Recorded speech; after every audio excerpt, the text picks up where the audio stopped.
31 juillet 2026. En moins de 24 heures, 72 000 personnes franchissent la frontière entre le Maroc et l'Espagne.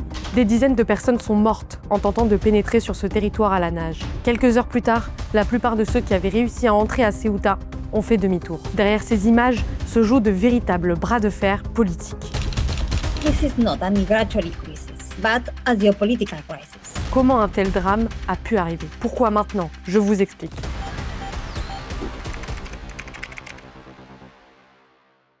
« 14 km. C'est la distance qui sépare l'Espagne du Maroc si on regarde une carte. Pourtant, il existe deux endroits où ces pays se touchent directement. L'un des deux, c'est Ceuta, une petite ville espagnole située sur le continent africain, qui est donc l'une des seules frontières terrestres entre l'Europe et l'Afrique. Et forcément, cette frontière, c'est l'une des plus surveillées au monde. En 2001, l'Espagne y a fait construire une immense barrière pour 30 millions d'euros. Ceuta ainsi que Melilla sont des reliquats de la colonisation espagnole sur le Maroc. Ce sont des territoires espagnols entourés de territoires marocains sur le continent africain. Mais il y a un problème. Pour le Maroc, cette ville n'aurait jamais dû appartenir à l'Espagne. Rabat la considère encore aujourd'hui comme un territoire occupé. Les deux villes font par contre partie de l'espace Schengen, mais sous un régime spécial, qui fait qu'il faut présenter des papiers en règle pour atteindre le territoire européen. Pendant des années, malgré des désaccords, l'Espagne et le Maroc coopèrent sur les questions migratoires, notamment après un traité d'amitié signé dans les années 90. Cet équilibre tient tant que chacun y trouve son intérêt. Mais fin juillet 2026, tout bascule. En seulement 48 heures, des dizaines de milliers de personnes franchissent la frontière de Ceuta. Les images font le tour du monde. Definir lo que ha sucedido en el día de ayer como un ataque, una violación de la integridad territorial de España. Ceuta es una ciudad española. La plupart sont retournés au Maroc dans les 24 heures qui ont suivi, à l'exception de 2000 d'entre eux. Les deux voisins ne sont pas d'accord sur le bilan. Madrid avance 70 000 migrants et 75 morts, tandis que Rabat en recense 40 000 pour 11 décès. Derrière cette situation humaine dramatique, certains voient surtout un message envoyé par Rabat à Madrid. It is unbelievable that a country such as Morocco, with a high level of social control, would not be aware that 50,000 people were watering near the border with Ceuta. It's not credible that they didn't know. Parce que ce qui s'est passé sur ces 2 journées a généré de nombreuses réactions, des commentaires ou des analyses, que ce soit dans la classe politique espagnole ou chez les experts. Si cette frontière est l'une des plus surveillées d'Europe, pourquoi des dizaines de milliers de personnes ont-elles pu la franchir en 2 jours ?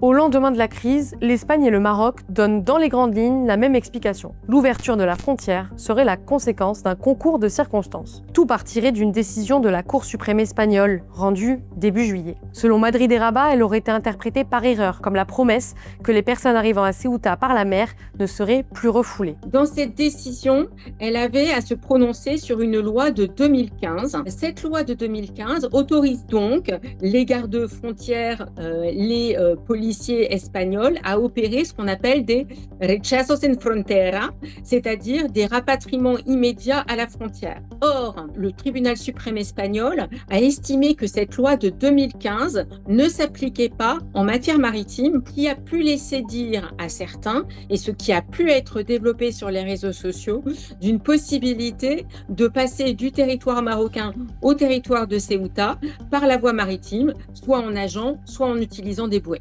C'est vrai qu'il existe de nombreux groupes Facebook, comptes TikTok ou Instagram, parfois avec beaucoup d'abonnés, qui consacrent leur contenu à la manière de traverser la frontière à Ceuta. Mais ces comptes sont en fait actifs depuis des années. Et d'après Le Monde, il n'y a aucune trace trouvée de, je cite, « messages incitant à rejoindre l'enclave » qui auraient été diffusés massivement de manière coordonnée ces derniers jours.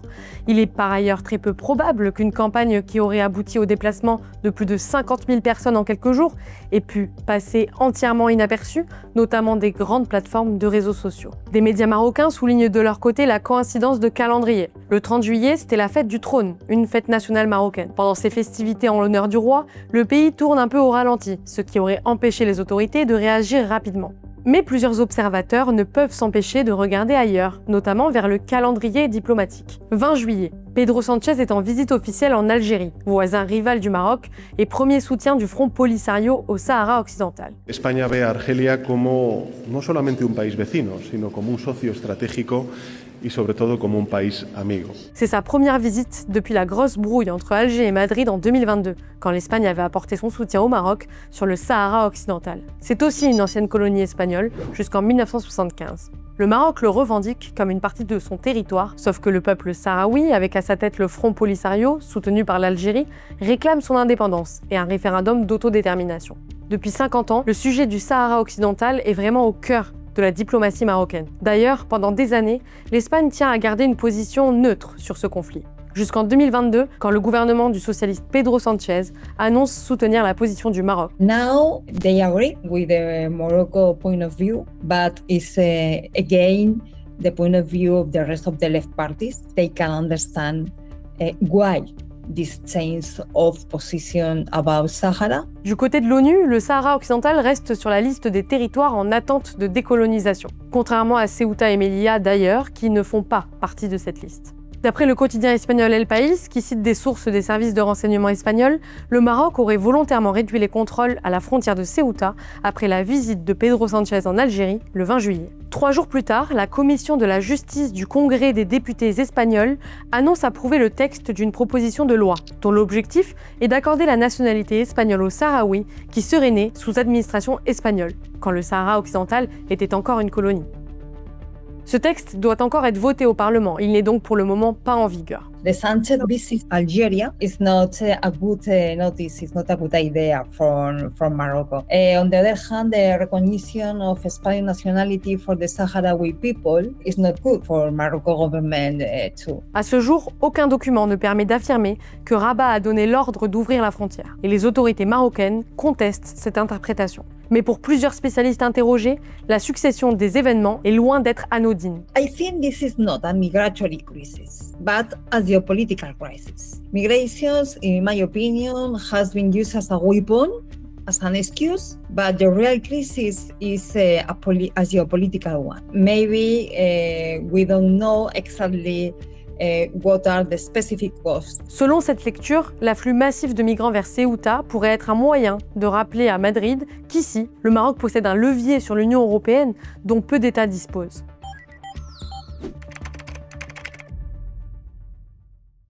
Depuis la situation des 30 et 31 juillet, le Maroc s'exprime très peu. De son côté, Pedro Sánchez ne blâme pas Rabat. Pourtant, dans la classe politique espagnole, une question revient quand même. Le Maroc a-t-il délibérément laissé cette frontière s'ouvrir ? Parce qu'un précédent existe. Mai 2021. En quelques heures, plus de 8000 personnes franchissent la frontière de Ceuta. Ils profitent de contrôles marocains plus laxistes que d'habitude. Au même moment, Madrid vient d'accueillir Brahim Ghali, chef du Front Polisario, pour être soigné en Espagne. Rabat dénonce une trahison. Pour les députés européens de l'époque, ce n'est pas un hasard de calendrier. Le Parlement européen rejette l'instrumentalisation par le Maroc du contrôle des frontières et de la migration à des fins de pression politique sur l'Espagne. La résolution stipule que cette crise a été déclenchée par le Maroc et qu'elle n'est pas liée à la migration, mais plutôt au fait que l'Espagne a accueilli et hospitalisé Brahim Ghali, le chef du Front Polisario. Le Maroc est loin d'être un cas isolé. Pendant plusieurs années, la politologue américaine Kelly Greenhill a étudié une 50aine de cas relevant de ce phénomène. Son constat, dans certaines situations, un État peut utiliser, ou alors menacer d'utiliser, des mouvements migratoires pour obtenir des concessions diplomatiques de la part d'un autre État. Elle parle de migration coercitive orchestrée. Et l'Union européenne est mal protégée contre ce genre de manœuvre. En fait, depuis les années 90, l'Union européenne transfère progressivement une partie de sa politique migratoire à des pays voisins. Ce mécanisme, ça s'appelle l'externalisation. En fait, concrètement, en échange d'un soutien financier, des États extra-européens participent au contrôle des départs avant même que les migrants n'atteignent les frontières européennes. Alors, ça peut passer par l'envoi de matériel, par la formation de personnel, mais surtout par la transmission de fonds et de subsides. L'Union européenne a donné les moyens au Maroc de faire pression sur l'Espagne en particulier et sur l'Union en général. Par exemple, entre 2015 et 2021, plus de 230 millions d'euros sont versés au Maroc dans cette logique. Et cette externalisation, elle est renforcée par le nouveau pacte de l'UE, Migration et Asile, entré en vigueur en 2024 après quasiment 10 ans de négociations compliquées entre les 27.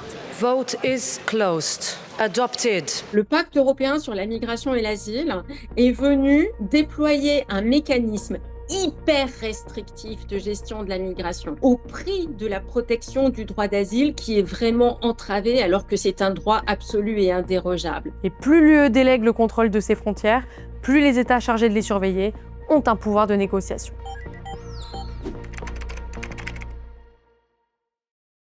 Cette crise politique dépasse l'Espagne et le Maroc, parce qu'en fait, c'est toute l'Union européenne qui se retrouve maintenant face à ses propres divisions. La première à réagir, c'est Giorgia Meloni, chef du gouvernement italien d'extrême droite. Avec le soutien du Danemark, elle réclame une suspension temporaire de l'Espagne de l'espace Schengen, la zone européenne de libre circulation.